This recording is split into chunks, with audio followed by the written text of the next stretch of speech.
Walk with me through the cellar door. A storm is coming, Francis. A portal to a more skeptical world. Cellar Door Skeptics begins right now. Prepare for the revolution with your hosts, Christopher Tanner and Chris Hanna. Oh, welcome to post-week elections with Cellar Door Skeptics. Thank you all for sticking with us, joining us, doing whatever you do to hear our podcast. For those of you who have just joined us, this episode is not really an episode per se. You'll notice one of the big things missing here is Hannah tonight. And the other thing you'll notice is that we started this one a little late. I didn't want to not do an episode this week, but life gets in the way, in fairness. This week, Hannah's work life has built up and taken a big toll. Obviously, next week we have Thanksgiving, and he has to get ahead in his work. Otherwise, he doesn't get to have Thanksgiving with his family. So we did take a short semi-hiatus, I guess is what you would say. I don't know. Hannah's not here to correct my terminology tonight, but we're taking a short break from the regular show. We did grind very hard over the last month and a half, bringing you local politics, the discussion, trying to change minds, get you to vote for somebody more progressive, not Republican. And folks, the discussion here now for me is, where am I going to be? What are we going to do? And how are we going to continue on the show? So I wanted to check in for a quick update to kind of make sure everybody knew we didn't disappear. We're very sorry the show is late. There's some medical issues going on in my family right now that prevented me from being able to release anything on Tuesday. Otherwise, this would have come out Tuesday. And I apologize. We don't like to be inconsistent. We really don't. But it's one of those things where I have to take care of my family first. And we had some medical issues came up. And then Hannah's work life. Otherwise, he won't get a personal life. So we very enthusiastically thank you for joining us and following us each week. And we are very sorry this will not be a full episode. And I'm very sorry you don't get to hear his lovely voice this week. But I thought it was important to take a few minutes to talk to everybody, to give everybody a quick update. We had to spend a little bit of time decompressing. We had midterms last week. We had some good things that happened, some very sad things that have happened. We had momentum. We also are mourning losses. We're also still waiting on some results. In Michigan here, we had some great results. Not exactly everything I had hoped for. Ottawa County did not go blue. A lot of the candidates we had on the show, people that I admire dearly, were not elected. That's very sad for me.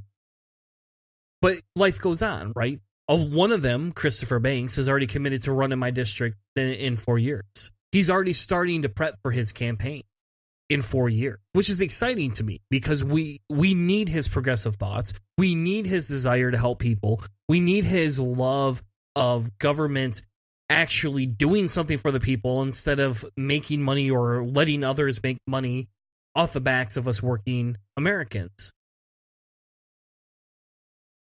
But we also need to understand that we have to look at things a little differently.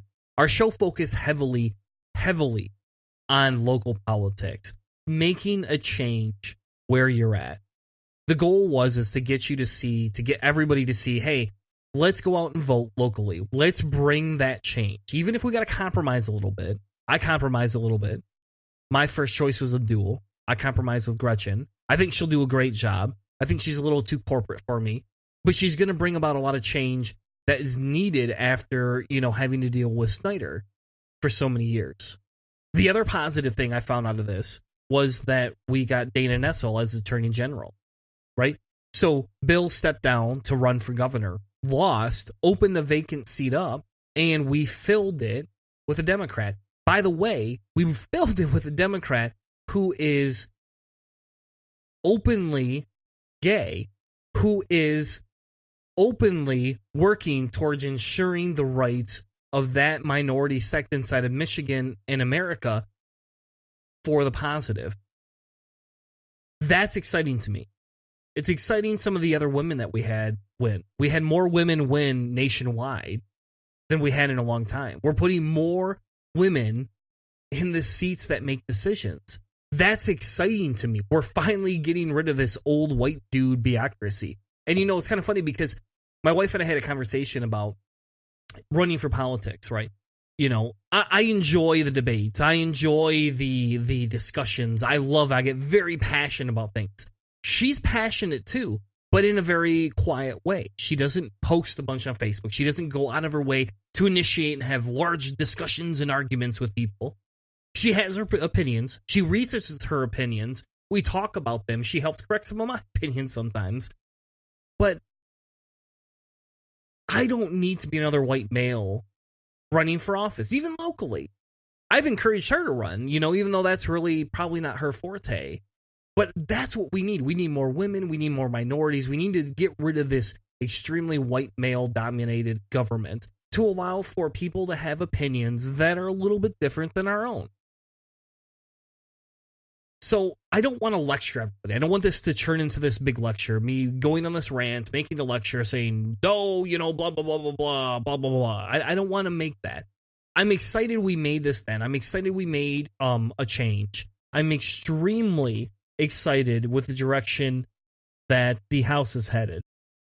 What I'm more excited for, though, is how we can change our perspective and look towards fixing things in a more permanent light. Many people tune in and listen to podcasts daily. I myself, I consume different shows weekly. I listen to things in the car. My kids have to hear some of the stuff I listen to, and a lot of times they roll their eyes and say, "Don't you have any music, Dad? Do we really need to listen to somebody talking to us?" But for me, that's the easiest way to consume, you know, the media nowadays, because I spend a lot of time in the car traveling back and forth to work, taking kids to school events. I don't always have the time to consume stuff just sitting in my house. I think the biggest thing here, right, is everybody listens to different shows. I want to strive to create a concept of how we can live and we can strive to be more fruitful than just looking at the Republicans and saying, you shouldn't be here. We encourage everybody to go out and vote. We encourage everybody to get involved locally. Now, I think is the time for us to say, okay, hey, we made a little bit of a dent. Let's not look for just 2 years. Let's look for 4 years. Let's look for 6 years. I'm excited by the dent we made. I am. I really am. But for me, it's got to be a long game here. The funny thing is I re-listened to a Dan Carlin Common Sense podcast, and he's pretty much essentially quit doing political podcasts after Trump run. For those of you who don't know, Dan Carlin ran a show called Common Sense. He's technically an independent. He is extremely for outsider candidates. He really hates a lot of the populist politics that happen. And his show reflects it. And, you know, while I don't always agree with him, I don't agree with him a lot, but I like to listen to that different of opinion. And then when Trump came into office, he got a outsider candidate that he didn't vote for, that he does not support, that he doesn't believe in the ideal, and it turned his whole life upside down. But he did a podcast back in May or June, I believe. And his podcast talked a lot about why listen to me anymore. I was wrong. I don't know what's going on. I'm still trying to puzzle out how to fix this. But one of the big takeaways I got from that is now is not the time to focus just on what's in front of our faces. I get we have to do that a little bit. I get that Trump creates this mentality that forces us to address things. But at the exact same time, we can address it and move on to how are we going to change the community for the better as we move forward, right? We have to look farther ahead of ourselves. We cannot get stuck in this mode where all we want to do is just focus on the negative, focus on the horrible things that Trump is doing and the Republicans are doing, and ignore how we can change that in 2 years, in 4 years, in 6 years, 10 years, right? without uniting progressives and Democrats, we're going to lose in 2 years. That's a fact. There's no way around it. If we have too many people dissenting against the Democrats, we're not going to win. Now, I'm not saying give up your vote. I'm saying think of the minorities. Think of those affected. Think of those outside of your privileged circle. And if you're listening to this and you don't have a privileged circle, speak up. Tell me if you... I'm happy to be a voice. I'm happy to be an ally. I'm happy to give you the voice to speak your mind if that's what's needed. I just... For me, the big thing comes here is that we need to find a way to destabilize the Republican Party, to create a centralized way to unite people and to force a stability that will change things in a more humanistic outlook. So we can't just sit here and look at Trump this week. We can't just sit here and look at the GOP this week. We can't just focus on these immediate stories. Yes, is that an easy go-to? Yes, is that comfort medicine? Yes, is that something that makes us feel very comfortable, able to live our lives and enjoy ourselves? Absolutely. But it doesn't fix the problem at hand. We need to fix the problem. I don't want to say drain the swamp because then I sound like Cheeto Monster. We're not going to drain the swamp. We're not going to bring everything differently. We're not going to make life all of a sudden magically better. We need to find the root causes and solve them. Now, I'm not going to tell you I know the answers. I don't know all the answers. I probably don't know any of the answers. I can give you a few solutions. I can give you my take on it. I can give you my opinion on it, which you hear every week. But the problem is if we don't look forward and we get stuck focusing on the present, we're just going to be stuck here forever. Should we call Trump out? Yeah. Should we focus 90% of our efforts to call Trump out? No. Can we call him out and move on? Can we find ways to work together, to work in unison, to get rid of this crappy regime?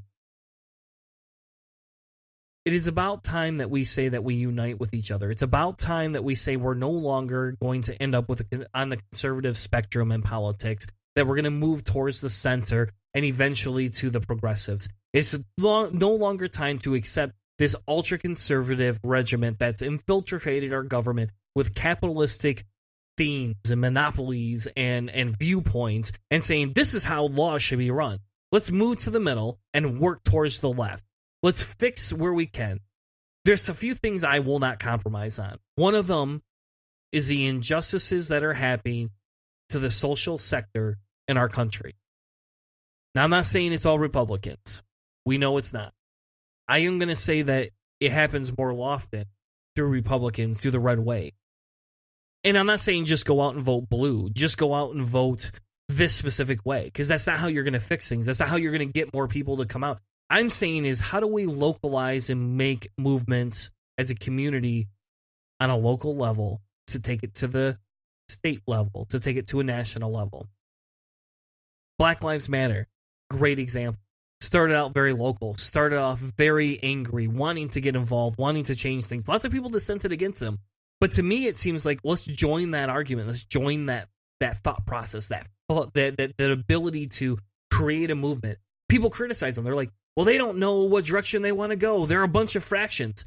But they did know they wanted social justice. They did know that they wanted to stop black people from being murdered all over the world. They wanted to stop police brutality all over the United States. They wanted all of that. Even if one of them thought we should get there by rioting and the other one thought a peaceful sit-in protest. We need to come together, focus on that mentality that we need to change something, and work towards making that change. And I'm not going to say that not rioting is the way to go. I feel riots have a very specific place in society, and I don't disagree with how they can take effect and they can change people's minds, even though sometimes it's a bit violent.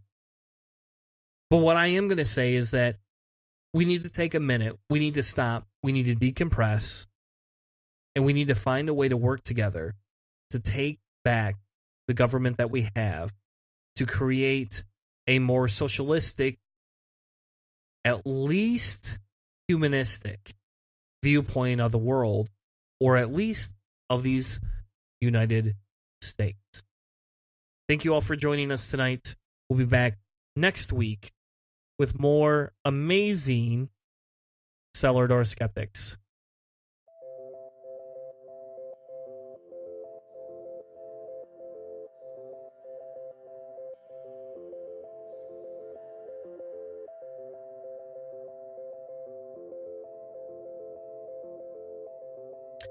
You can reach out to us on Patreon. You can find us. You can friend us on Facebook. You can friend us on Twitter. You can friend us on YouTube. We have an amazing interview coming out from Fully Deconverted. Links will be in the description, where we talked with a lot of forward-thinking hosts. Actually, it was only one. But we talked with them about our deconversion experience, our political beliefs, our podcast. So head on over, check them out, give them a like, a share, and hear a little bit of less planned, more funny Hannah, and probably a little bit more funny Tanner than we usually are. Check them out, fullydeconverted.com. Thank you all again for joining us tonight. Follow us on Patreon, follow us on YouTube, follow us on Facebook, follow us anywhere you can. Subscribe to the show on Apple or on Google Play. Make sure you give us a rating, because Hannah loves his 5 gold stars. Or give us a few gold stars. We don't care. Anyway, thank you all for joining us, and have an amazing night.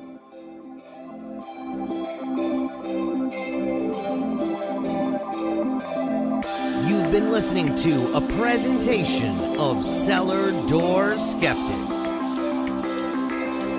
Check us out on Spreaker. CellarDoorSkeptics.com.